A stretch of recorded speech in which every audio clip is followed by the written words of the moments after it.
प्रिय विद्यार्थियों नमस्कार। अपन बीए प्रथम वर्ष के प्रथम प्रश्न पत्र के बारे में अध्ययन कर रहे हैं। इससे पहले अपन राजनीति विज्ञान की अर्थ एवं परिभाषा के बारे में, परंपरागत दृष्टिकोण और आधुनिक दृष्टिकोण के बारे में पढ़ चुके हैं। आज अपन राजनीति विज्ञान में एक नई क्रांति के रूप में, नए विचारों के रूप में जो दूसरे महायुद्ध के बाद में जो परिवर्तन दिखा वो व्यवहारवादी क्रांति के नाम से जाना जाता है। उस व्यवहारवाद के बारे में पढ़ेंगे कि व्यवहारवाद क्या है और उनके विकास और उत्पत्ति के कारण क्या रहे। सर्वप्रथम मलफोर्ड जी सिडली के कथन से शुरुआत करते हैं। व्यवहारवाद का प्रयोग अनिवार्यतः मूल्य संबंधी नीतियों के संदर्भ में ही किया जा सकेगा, जिसका समर्थन केवल व्यवहारवादी तकनीकों के द्वारा संभव नहीं है। व्यवहारवाद का आशय द्वितीय महायुद्ध के पश्चात परंपरागत राजनीति विज्ञान के विरोध में एक व्यापक क्रांति हुई। यानी जो अपन पढ़े हैं परंपरागत राजनीति विज्ञान, जो राज्य और सरकार के अध्ययन करने वाले विषय को राजनीति विज्ञान कहा जाता रहा है, तो उसके खिलाफ एक व्यापक क्रांति प्रारंभ हुई राजनीति विज्ञान में, जिसने सभी समाज विज्ञानों को प्रभावित किया। इस क्रांति को ही व्यवहारवाद का नाम दिया जाता है। यह व्यवहारवादी क्रांति नए राजनीति विज्ञान के साथ इतनी जुड़ी हुई है कि इसे राजनीति के वैज्ञानिक अध्ययन का सहस्र कहा जा सकता है। व्यवहारवाद या व्यवहारवादी उपागम राजनीतिक तथ्यों की व्याख्या और विश्लेषण का एक विशेष तरीका है, जिसे द्वितीय महायुद्ध के बाद अमेरिकी राजवैज्ञानिकों द्वारा विकसित किया गया। अपन पहले ही पढ़ चुके हैं कि अमेरिकी राजनीति जो शिकागो विश्वविद्यालय चार्ल्स मेरियम के नेतृत्व में जो चला था राजनीति विज्ञान में एक नयापन लाने के लिए, तो वहीं से व्यवहारवाद की शुरुआत है के पद चिन्ह दिखाई देते हैं। यद्यपि इसकी जड़ें महायुद्ध से पूर्व ही ग्राम वेलेस और ब्रेडले आदि की रचनाओं में देखी जा सकती है। ये उपागम राजविज्ञान के संदर्भ में मुख्यतः अपना ध्यान राजनीतिक व्यवहार पर केंद्रित करता है और इस बात का प्रतिपादन करता है कि राजनीतिक गतिविधियों का वैज्ञानिक अध्ययन व्यक्तियों के राजनीतिक व्यवहार के आधार पर ही किया जा सकता है। व्यवहारवाद अनुभववाद और क्रियात्मक, मैंने पहले ही बताया था, अपन राजनीति विज्ञान के आधुनिक दृष्टिकोण पढ़ रहे थे कि ये व्यवहारवाद राजनीतिक व्यवहार के अध्ययन पर बल देता है और अनुभववाद पर बल देता है, न कि काल्पनिक और आदर्शवाद पर। इसमें व्यक्तिनिष्ठ मूल्यों और कल्पनाओं आदि के लिए कोई स्थान नहीं है। व्यवहारवादी इस दृष्टि से परंपरावादियों से नितांत विरुद्ध है कि वह राजविज्ञान को राज्य की कानूनी एवं दार्शनिक सीमाओं में बांधने के लिए तैयार नहीं है। यानी यह राज्य को केवल कानूनी दार्शनिक सीमा तक बांधने के लिए तैयार नहीं है, न ही आदर्शात्मक उपदेशात्मक बांधने के लिए तैयार है। ये व्यवहारवाद के अनुसार राज्य के बाहर भी सामाजिक और राजनीतिक क्षेत्र की जो संस्थाएं और सत्ताएं हैं, उन सबको प्रेरित करने वाला जो मानसिक व्यवहार, उसका अध्ययन अधिक आवश्यक और महत्वपूर्ण है। कुछ विचारकों ने व्यवहारवाद के बारे में, व्यवहारवाद का प्रणेता डेविड स्टन को माना जाता है। डेविड स्टन व्यवहारवाद के संबंध में लिखते हैं, व्यवहारवाद वास्तविक व्यक्ति पर अपना समस्त ध्यान केंद्रित करता है। व्यवहार के अध्ययन की इकाई मानव का ऐसा व्यवहार है जिसका प्रत्येक व्यक्ति द्वारा पर्यवेक्षण, मापन और सत्यापन किया जा सकता है। यानी व्यवहारवाद इस चीज़ पर बल देता है कि जिस चीज़ों का पर्यवेक्षण कर सकते हैं, मापन कर सकते हैं या उनकी जांच कर सकते हैं, सत्यापन कर सकते हैं, उस पर बल, उसका अध्ययन किया जाना चाहिए। व्यवहारवाद राजनीतिक व्यवहार के अध्ययन से राजनीति की संरचनाओं, प्रक्रियावाद के बारे में वैज्ञानिक व्याख्याएं विकसित करता है। इस प्रकार रॉबर्ट डेल ने भी कुछ बातें कही है। यह राजनीति विज्ञान के अंतर्गत, यानी व्यवहारवाद राजनीति विज्ञान के अंतर्गत एक ऐसा विरोध आंदोलन है जिसने अनेक ऐसे राजवैज्ञानिक, विशेषकर अमेरिकी संबंध जो परंपरागत राजनीति विज्ञान से असंतुष्ट थे। यह परंपरागत राजनीति विज्ञान के विभिन्न उपागम जैसे ऐतिहासिक, दार्शनिक, विवरणात्मक, संस्थात्मक, ये परंपरागत राजनीति विज्ञान के उपागम थे, पद्धतियाँ थी अध्ययन की, उनके विरुद्ध एक प्रतिक्रिया के रूप में उभरा। व्यवहारवाद राजवैज्ञानिक मानते हैं कि कतिपय नवीन पद्धतियों एवं उपागमों का विकास किया जा सकता है जिसकी सहायता से राजनीति विज्ञान में अनुभविक प्रस्थापनाओं और कुछ सीमा तक व्यवस्थित सिद्धांत का विकास संभव है।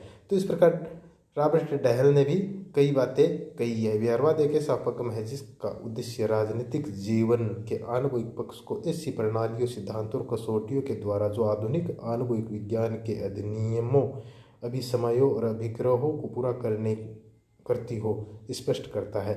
यह विषय के आणविक तत्वों को वैज्ञानिक बनाने का, जिस अर्थ में उसकी गणना हम आणविक विज्ञानों में करते हैं एक प्रयत्न है। संक्षेप में व्यवहारवाद एक ऐसा दृष्टिकोण है जिसका लक्ष्य विश्लेषण की नई इकाइयों, नई पद्धतियों, नई तकनीकों, नए तथ्यों और एक व्यवस्थित सिद्धांत के विकास को प्राप्त करता है। यानी सार तौर पर हम कह सकते हैं व्यवहारवाद नई इकाइयों, पद्धतियों, तकनीकों, तथ्यों और व्यवस्थित सिद्धांत के विकास को प्राप्त करना चाहता है। व्यवहारवाद की आधारभूत मान्यता यह है कि प्राकृतिक विज्ञान यानी भौतिक, रसायन विज्ञान, जीव विज्ञान आदि और समाज विज्ञानों के बीच गुणात्मक निरंतरता है।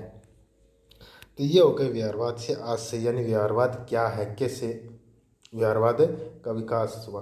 अब व्यवहारवाद के विकास के कारण क्या रहे हैं।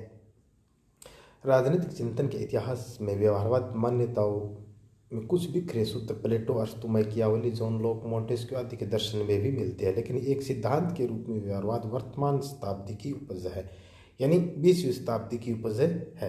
पिछले कुछ दशकों में विशेषतः द्वितीय महायुद्ध के बाद शासन व राजनीति के अध्ययन में व्यवहारवादी अध्ययन पद्धति को अधिक महत्व दिया गया। यह अध्ययन पद्धति 20वीं शताब्दी की एक महत्वपूर्ण देन है जिसे विकसित करने का श्रेय अमेरिकी राजनीति वैज्ञानिकों, विशेषकर शिकागो आंदोलन यानी शिकागो यूनिवर्सिटी के राजवैज्ञानिकों को श्रेय दिया जाता है। व्यवहारवाद के उदय और विकास के एक एक कारण अपन पढ़ते हैं। परंपरागत अध्ययन पद्धतियों के प्रति असंतोष, यानी परंपरागत अध्ययन पद्धतियाँ दार्शनिक, ऐतिहासिक, आदर्शात्मक जो पद्धतियाँ थी, तो ये व्यवहारवादी विचारक इन पद्धतियों से संतुष्ट नहीं थे और इसी के प्रतिक्रिया स्वरूप, उसके असंतोष के फलस्वरूप व्यवहारवाद का जन्म हुआ। 20वीं शताब्दी के आरंभ में अनेक राजनीति शास्त्रियों को परंपरागत राजनीति शास्त्र की अध्ययन पद्धतियों के परिणामों से निराशा हुई। उसका विचार था कि परंपरागत पद्धतियों से राजनीतिक जीवन की वास्तविकता का चित्र सामने स्पष्ट नहीं होता। यानी उनको ऐसा महसूस हुआ कि जो परंपरागत पद्धतियाँ उससे राजनीतिक जीवन की वास्तविकता का चित्र स्पष्ट नहीं होता है।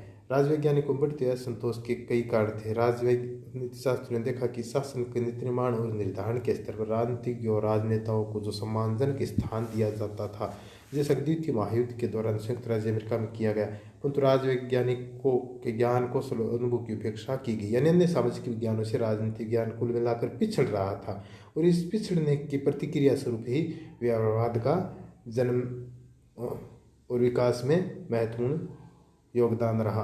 अन्य सामाजिक विज्ञानों से भी प्रेरणा ली। अन्य सामाजिक विज्ञानों के अध्ययन के नवीन तरीकों और उपकरणों के प्रयोग को प्रोत्साहन मिला तो राजनीति शास्त्र का इससे अछूता रहना संभव नहीं था। यानी व्यवहारवादी विचारकों को ऐसा महसूस हुआ कि अन्य सामाजिक विज्ञान तेजी से विकास कर रहे हैं, तो उसी तरह उनसे प्रेरणा लेकर राजनीतिक विज्ञान में भी कुछ नयापन लाने का प्रयास किया गया। जैसे कि रॉबर्ट डहल ने लिखे, व्यवहारवाद एक ऐसा आंदोलन है जिसका उद्देश्य राजनीतिक अध्ययन को आधुनिक मनोविज्ञान, समाजशास्त्र और अर्थशास्त्र में विकसित सिद्धांतों, पद्धतियों, खोजों और दृष्टिकोणों के निकट संपर्क में लाना है। यानी इन सामाजिक विज्ञानों की जो पद्धतियाँ है, जो दृष्टिकोण है, जो सिद्धांत है, उसको राजनीतिक विज्ञान से जोड़ना।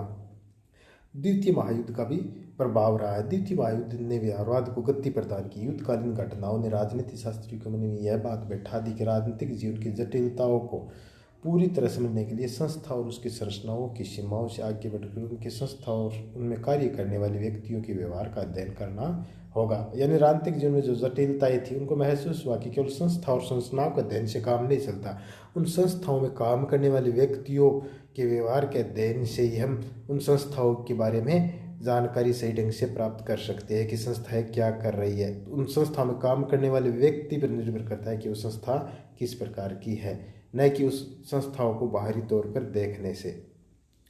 नवीन अध्ययन पद्धतियों का प्रयोग। द्वितीय महायुद्ध के बाद के दशकों में राजनीति शास्त्र के क्षेत्र में यह विचार बल पकड़ता गया कि राजनीति शास्त्र में नवीन अध्ययन पद्धतियों को स्थान देना होगा। परीक्षण उपकरणों, सर्वेक्षण पद्धतियों, सांख्यिकी विश्लेषण, गणितीय प्रारूपों, निदर्शन, सर्वेक्षण आदि प्रविधियों के बढ़ते हुए प्रयोग ने राजनीतिक व्यवहार के अध्ययन को वस्तुनिष्ठ बनाकर व्यवहारवाद का पोषण सहज किया। यानी इन जो नवीन जो पद्धतियाँ थी, उनसे भी व्यवहारवाद को विकास मिला। अब व्यवहारवाद का ऐतिहासिक विकास संयुक्त राज्य विज्ञान के यथार्थवादी और अनुभववादी अध्ययनों के साथ जुड़ा हुआ है। इसका आरंभ 1908 में ग्राम वेलेस की पुस्तक ह्यूमन नेचर इन पॉलिटिक्स और F.A. बेंटले की पुस्तक द प्रोसेस ऑफ गवर्नमेंट पुस्तकों से हुआ। वालस ने राजनीति के अध्ययनकर्ताओं द्वारा संस्थाओं का विश्लेषण करने और मानव का विश्लेषण करने से बचने की प्रवृत्ति के प्रति असंतोष व्यक्त किया। यानी व्यवहारवाद की जड़ें हमें ग्राहम वेलेस और F.A. बेंटले की जो पुस्तकें हैं उनसे मिलता है। उन्होंने मानवीय व्यवहार के अध्ययन पर बल दिया। इस पर तय ही यह अनुभववादी और व्यवहारवादी अध्ययन को अपनाने के लिए एकाग्र था। इसके बाद 1925 में प्रकाशित चार्ल्स मेरियम की रचना न्यू एस्पेक्ट्स ऑफ पॉलिटिक्स को व्यवहारवाद की दिशा में एक महत्वपूर्ण चरण कहा जा सकता है। अमेरिका में मेरियम की प्रेरणा से यथार्थवाद और परिमाणात्मक अध्ययन किए गए और सुप्रसिद्ध शिकागो संप्रदाय व्यवहारवाद का प्रमुख गढ़ बन गया। नव स्थापित पॉलिटिकल साइंस एसोसिएशन और सोशल साइंस रिसर्च काउंसिल तथा फोर्ड, कार्नेगी और रॉकफेलर जैसी निजी संस्थाओं से इसे सहायता तथा शक्ति मिली, जिससे व्यवहारवादी दृष्टिकोण व्यापक हो गया। यानी ग्राम वेलेस और बेंटले के अलावा चार्ल्स मेरियम की जो रचना पुस्तक है न्यू एस्पेक्ट्स ऑफ पॉलिटिक्स, उसमें भी व्यवहारवाद आगे बढ़ा। इसके अलावा शिकागो संप्रदाय और इसके अलावा जो पॉलिटिकल साइंस एसोसिएशन है, सोशल साइंस रिसर्च काउंसिल है और कुछ संस्थाएं जैसे फोर्ड, कार्नेगी और रॉकफेलर, इन संस्थाओं ने भी कुछ सहायता की, वित्तीय सहायता की, जिससे व्यवहारवादियों को कुछ नई तकनीकों का प्रयोग करने का अवसर मिला। अब अमेरिका में व्यवहारवाद एक बौद्धिक प्रवृत्ति के रूप में एक प्रभावशाली आंदोलन का रूप धारण कर चुका है। इस विचारधारा का प्रतिनिधित्व करने वाले अनेक शोध पत्र प्रकाशित हुए, जैसे public opinion, quarterly world politics, American behaviour science और बिहेवियर साइंस आदि। वहाँ की समाज विज्ञान शोध समिति यानी सोशल साइंस रिसर्च काउंसिल ने राजनीतिक व्यवहार तथा तुलनात्मक राजनीति पर 2 समितियों का गठन किया। इसे अब सभी प्रमुख राज वैज्ञानिक David Easton, Lasswell, Almond, Coleman, Heinz, Eulau, Deutsch, Edward Shils, Powell आदि अपना चुके हैं। तो इस प्रकार व्यवहारवाद जो राजनीति विज्ञान का परंपरागत दृष्टिकोण था, उनके असंतोष के विरुद्ध दूसरे महायुद्ध के बाद राजनीति विज्ञान में कुछ नई पद्धतियों का विकास करने, सिद्धांतों को गढ़ने का प्रयास था। राजनीति विज्ञान में नयापन लाने का प्रयास था। आज बस इतना ही पढ़ेंगे। नमस्कार।